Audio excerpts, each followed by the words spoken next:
সম্মানিত সুপ্রিয় দর্শক শ্রোতা, দেশ ও প্রবাস থেকে যারা আমাদের সাথে সংযুক্ত আছেন, ভিডিও দেখতেছেন অথবা শুনতেছেন, সবাইকে জানাই আন্তরিক প্রীতি ও শুভেচ্ছা। বন্ধুরা, আমি কথা বলছিলাম একটা সুইট আপুর সাথে, প্রতিবেদন করবে অডিও কলে সংযুক্ত। কেন আসলো প্রতিবেদনে, বিস্তারিত ভিডিও জুড়ে থাকছে, অবশ্যই ভিডিওটা কন্টিনিউ করবেন। আসসালামু আলাইকুম। ওয়ালাইকুম আসসালাম। আসসালামু আলাইকুম। ওয়ালাইকুম আসসালাম, কেমন আছেন? ভালো আছেন? হ্যাঁ ভাইয়া, ভালো আছি। ভালো আছেন? এই তো আলহামদুলিল্লাহ ভালো আছি।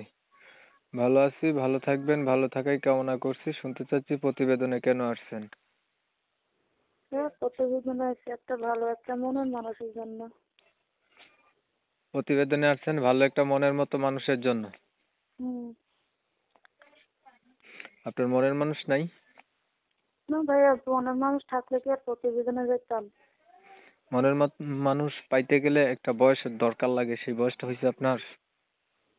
হ্যাঁ, অবশ্য হয়েছে। কত বছর বয়স আপনার? 18 বয়স। আগে বিয়ে হয় নাই? না, আগে কখনো বিয়ে হয়নি।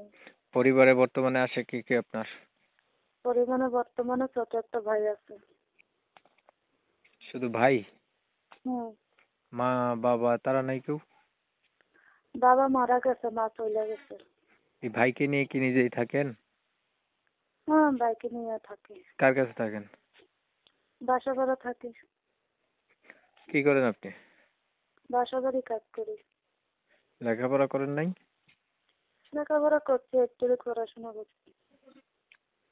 কোরআন শরীফ পড়তে পারেন? ভাইয়া পুরোপুরি পড়তে পারি না, কম করছি আর কি। ধরেন একটা মনের মতো মানুষ পাইলেন, এখন মানুষটার বয়স হচ্ছে একটু বেশি হলো, দেখতে কালো হলো, আগে বিয়ে করছে এমন হইলো, তখন আপনি কি করবেন? দেখতে কালো হলে কি হয়েছে? সমস্যা নাই, মাথার চুল কালো, কোরআন শরীফের অক্ষর কালো, মানুষ কালো হলে সমস্যা কি? আচ্ছা, না আপনার তো বিয়ে হয় নাই, এর জন্য বলছি যারা বিয়ে করছে এমন কেউ হইলে। সমস্যা না, আর যদি খাওয়াতে পারে চেষ্টা করো।